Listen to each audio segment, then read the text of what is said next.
Bonjour, je m'appelle Éric Fertin, je suis ingénieur de recherche à l'Université du Littoral Côte d'Opale. Et on est ici dans le hall de la Halle au Sucre de Dunkerque, juste à côté de la patinoire. Alors pourquoi ce lieu? Parce qu'il est central. Il est situé entre la zone industrielle et le centre-ville de Dunkerque. Je vais vous montrer ça en allant directement sur le toit. Suivez-moi. Nous sommes ici pour rencontrer Patrick. Alors Patrick qui est ingénieur de recherche à l'Université du Littoral. Bonjour Patrick. Bonjour Eric. Qu'est-ce que tu fais exactement sur le toit de la Halle au Sucre? Alors on s'intéresse ici à la détection des déchets sous forme de particules dans l'atmosphère transportées par le vent. Pour cela, on va utiliser un appareil appelé LIDAR.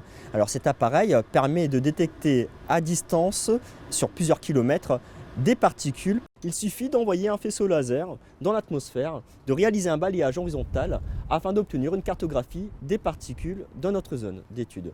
Alors plus la couleur est rouge, plus cela signifie qu'il y a des particules dans l'atmosphère. Donc ça veut dire qu'avec le LIDAR, on arrive à avoir une véritable cartographie des particules qui sont autour de nous. Tout à fait Eric, d'autant plus que ce LIDAR est assez particulier car il est capable aussi de mesurer la vitesse du vent.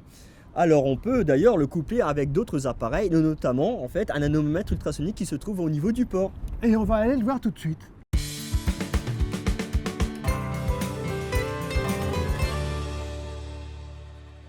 Alors l'anémomètre ultrasonique qui se trouve tout en haut de ce mât utilise des ultrasons pour mesurer la vitesse du vent en 3 dimensions. Ainsi, avec la vitesse verticale mesurée par cet appareil, on est capable de déterminer la dispersion des particules dans l'atmosphère.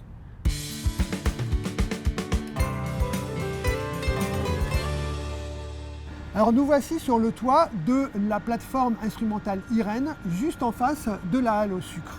Alors on va combiner les mesures de l'anémomètre ultrasonique et du LIDAR ici avec le radar UHF. Allons-y.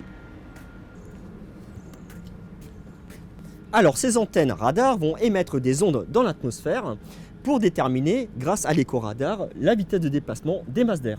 Ah, et donc dans ces masses d'air, s'il y a des particules, on va déterminer leur vitesse et leur direction. Tout à fait.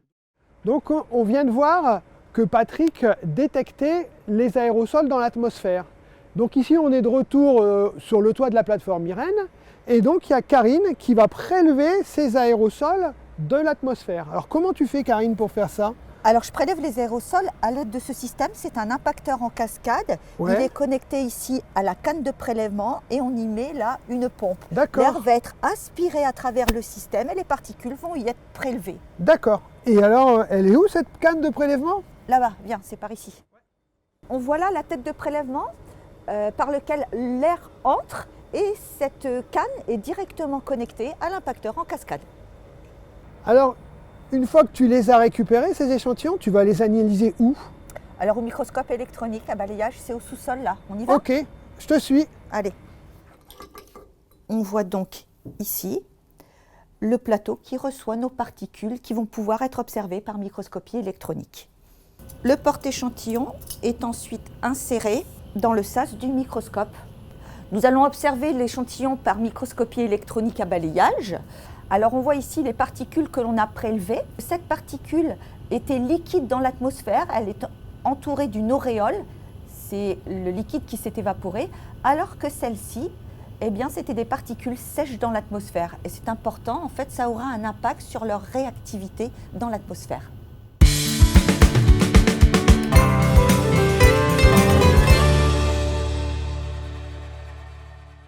Nous voici avec Yamina. Bonjour Yamina. Bonjour Eric. Alors toi aussi, tu vas prélever les particules atmosphériques. Mais alors, quelle différence il y a avec les recherches précédentes? Alors effectivement, je vais également m'intéresser aux particules atmosphériques et l'objectif derrière, ce sera d'identifier la composition chimique de ces particules et l'impact que ça peut avoir sur la santé. Et donc pour faire ça, tu vas utiliser cet appareil.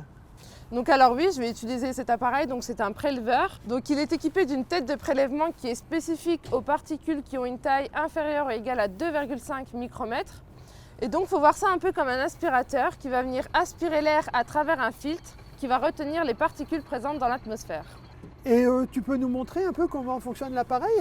Alors oui, bien sûr Eric. Donc en fait, les particules vont venir être prélevées et elles vont venir se disposer au niveau d'un filtre. Donc là, on a un exemple de filtre. sur lesquels les particules vont venir se déposer. Et donc cet appareil est transportable. Tu l'as transporté où dans la communauté urbaine de Dunkerque? Alors effectivement, l'appareil est transportable. Donc moi, en l'occurrence, dans le cadre de ma thèse, je vais m'intéresser à des particules sous différentes influences, donc notamment sous influence urbaine. Donc le préleveur, il a été placé au niveau du centre-ville de Dunkerque. Je me suis également intéressée à des particules sous influence du trafic routier ou encore proche des industries à Fort-Mardic. Une fois que tu as prélevé ces particules, qu'est-ce que tu vas en faire? Alors, une fois que j'aurai prélevé mes particules, je vais dans un premier temps m'intéresser à leur composition chimique. Donc pour cela, je vais utiliser des techniques d'analyse. Et ensuite, dans un second temps, l'objectif, ça sera de regarder l'impact sur la santé. Donc pour cela, on va utiliser des modèles cellulaires. Et donc on va venir exposer nos cellules, notamment des cellules pulmonaires, à nos particules. Et donc ça se fait en laboratoire? Exactement. Ok.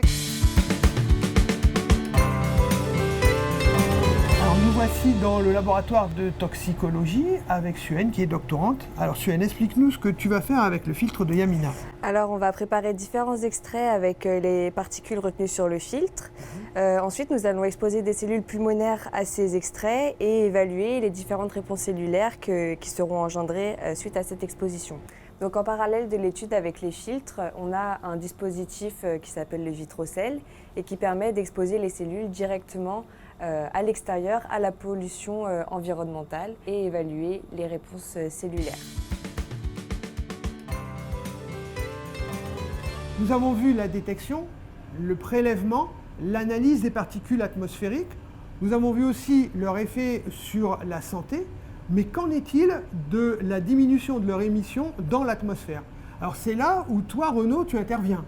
Oui, merci Eric. En effet, nous sommes là pour développer donc des systèmes catalytiques qui permettront de dépolluer l'atmosphère. Donc dans un premier temps, avant de développer le procédé, donc on va développer un matériau catalytique. Ce matériau catalytique, on va synthétiser au laboratoire, donc il sera sous la forme de poudre.